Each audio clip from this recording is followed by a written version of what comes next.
మనం చాలా నిరుత్సాహంతో ఉన్నాం, నిస్పృహగా ఉన్నాం. గెలుస్తాం అనుకున్నాం. మళ్ళా తిరిగి ఈ రాష్ట్రంలో వైఎస్ఆర్ కాంగ్రెస్ పార్టీ అధికారంలోకి వస్తుంది, జగన్మోహన్ రెడ్డి గారు రెండవసారి ముఖ్యమంత్రిగా ప్రమాణ స్వీకారం చేస్తారని భావించాం. కానీ ఓటమి పాలయ్యాం. ఓడిపోతే ఓడిపోయాం, చాలా ఘోరంగా ఓడిపోయాం, ఒప్పుకోవాలి. కేవలం 11 సీట్లు మాత్రమే గెలుచుకున్నాం. 164 సీట్లు వారు గెలుచుకున్నారు. మన ఎవరికి అర్థం కాలా? ఏంద్రే బాబు మనకు 11 వచ్చినాయి అని మనకు అర్థం కాలా? మనకు అర్థం కాకపోతే అర్థం కాపోయింది, వాళ్ళకు 164 సీట్లు వాళ్ళకెందుకు వచ్చాయో వాళ్ళకే అర్థం కావట్లా. అంటే ఏం జరిగింది? ఇద్దరు ముగ్గురు కలవడంతో బలం పెరిగిందా, లేక మనకు తెలియని వ్యతిరేకత ఏమైనా ఉన్నదా, లేక ఏదైనా మాయ జరిగిందా అనేటువంటి అనుమానాలు కోకొల్లలుగా మన మనసుల్లో ఉన్నాయి. ఏది ఏమైనా ఓటమి పాలయ్యాం. పంట సరిగా పండల, మళ్ళా వ్యవసాయం చేయాల్సిన పరిస్థితి వచ్చింది. ఇవాళ నేను మనవి చేస్తున్నా, జగన్మోహన్ రెడ్డి గారు 175 సీట్లలో, అలాగే 25 పార్లమెంటు సీట్లు మళ్ళా ఏ విధంగా గెలుచుకోవాలనే టార్గెట్తో ఇవాళ అన్ని కూడా సక్రమంగా పునర్నిర్మాణం చేసుకునేటటువంటి కార్యక్రమం చేస్తున్నాం మనం. ఎవరు ఎక్కడున్నారు, ఎవడు పోయాడు, ఎవడు బతికాడు, ఎవడు బారిపోయాడు, ఎవడు ఉన్నాడు తెలుసుకుని, లేని చోట మళ్ళా నియామకాలు చేసుకొని ఇవాళ నుంచి కార్యక్రమం చేయాలి అనేటువంటి ఉద్దేశంతో చంద్రబాబు నాయుడు అయితే ఎలక్షన్ ముందు చూద్దామని అనుకుంటాడు. మన జగన్మోహన్ రెడ్డి గారు అలా అనుకోడు. ఓడిన మరుసటి రోజు నుంచి కూడా మనం పని చేయవలసిందే, ప్రజల్లోకి వెళ్ళవలసిందే అనేటువంటి ఉద్దేశంతో వెళ్తాడు. అందువల్ల ఈ పునర్నిర్మాణ కార్యక్రమంలో మరి గుడివాడ అమర్నాథ్ని అక్కడ విశాఖపట్నం జిల్లా అధ్యక్షుడిగా ఉన్నటువంటి వ్యక్తిని తీసుకొచ్చి చోడవరంలో నియమించారు. చోడవరంలో గెలిచినటువంటి, ఇంతకుముందు గెలిచినటువంటి ధర్మశ్రీ గారిని పార్లమెంట్ ఇన్ఛార్జిగా పెట్టి రేపు ఢిల్లీ పంపించాలని జగన్మోహన్ రెడ్డి గారు నిర్ణయించుకున్నారు. ధర్మశ్రీ గురించి కూడా 2 మాటలు ఇక్కడ చెప్పాలా. ధర్మశ్రీ మీ అందరికీ కూడా ధర్మరాజు లాంటి వాడు. ఏదో గ్యాపులు గీపులు ఉన్నా అవన్నీ కూడా పక్కన పెట్టండి. ఓడిపోయి గుంటలో పడ్డానికి గ్యాపులు ఏంటి?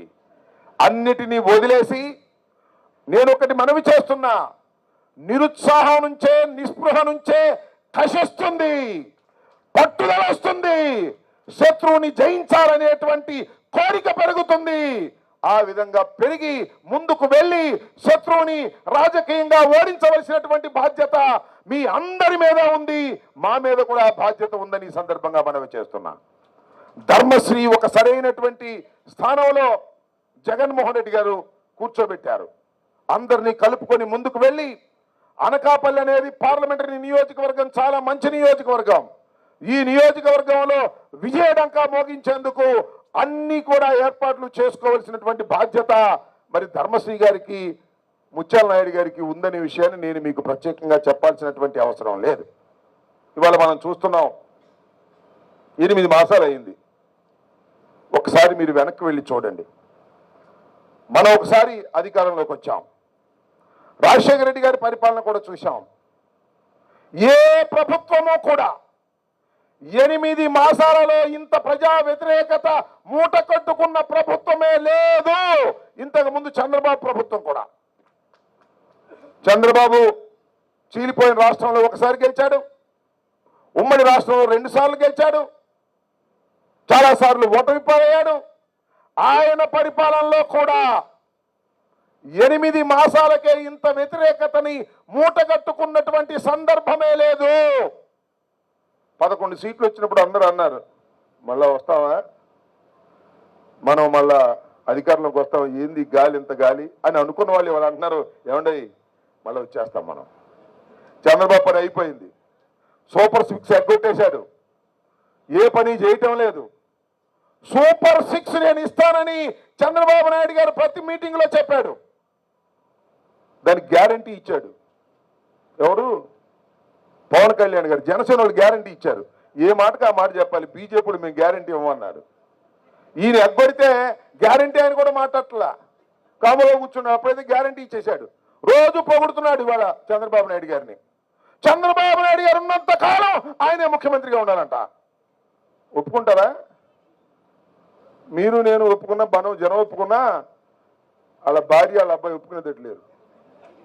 నువ్వు దిగు, అబ్బాయి ఎక్కుతాడు అంటున్నారు. లోపల రాజకీయం జరుగుతున్నది అదే. ఆ విషయాన్ని మీరు గుర్తుపెట్టుకోవాలని మనవి చేస్తున్నా. 8 మాసాలకే కూటమి కుళ్ళిపోయింది, ప్రజా వ్యతిరేకత పెరిగింది. ధైర్యంగా ఉద్యమాల బాటలో ముందుకు వెళ్ళి ప్రజా వ్యతిరేకతను సమీకరించి ఈ తెలుగుదేశం పార్టీని, కూటమిని రాబోయే ఎన్నికల్లో చిత్తుగా ఓడించవలసినటువంటి బాధ్యత మనందరి మీద ఉందని మనవి చేస్తున్నాం. అప్పుడే కూటమిలో గుసగుసలు బయలుదేరాయి. మీరు చూశారుగా. నేను ఇక్కడ 2 విషయాలు చెప్పాలి. గుడివాడ అమర్, గుడివాడ గురునాథరావు గారు, నేను ఆయన శాసనసభ్యులుగా ఒకేసారి గెలిచాం. ఆయన మంత్రి చేశారు, శాసనసభలో ఉన్నాం. తర్వాత పార్లమెంటు సభ్యులు చేశారు. ఆయన మరణించాడు దురదృష్టవశాత్తు. మా అందరితో సమకాలికుడు. ఆయన మరణించాడు. మరణించిన తర్వాత అమర్ కష్టపడ్డాడు, కార్పొరేటర్గా గెలిచాడు, తరువాత శాసనసభ్యుడిగా గెలిచాడు. జగన్మోహన్ రెడ్డి గారి దృష్టిలో మంచివాడిగా గుర్తించి ఆయనకి మంత్రి పదవి ఇచ్చారు. దినదిన ప్రవర్ధమానంగా పెరిగినటువంటి వ్యక్తి గుడివాడ అమర్నాథ్. ఎందుకు చెప్తున్నానంటే, గుడివాడ అమర్నాథ్ అంటే కోడిగుడ్డ అంటున్నాడు. ఎవరు? లోకేష్ మొన్న అంటున్నాడు, అయ్యా లోకేష్, గుడివాడ అమర్నాథ్ కోడిగుడ్డ అంటున్నావు, నువ్వు పెద్ద పప్పు శుద్ధ అని కూడా చెప్పా. నేను మనవి చేస్తున్నా, చంద్రబాబు నాయుడు గారిని చూసి ఆయన గౌరవిస్తున్నారు, అంతేనా కాదా? చంద్రబాబు నాయుడు గారు అట్లా తప్పుకుంటే ఏముంటది? ఏముండదు. ఎందుకని ఈయన్ని గౌరవిస్తున్నారు? నువ్వు చెవులో పెడతావు, ఏదో చెవులో చెప్పి పని చేయించుతావు అని.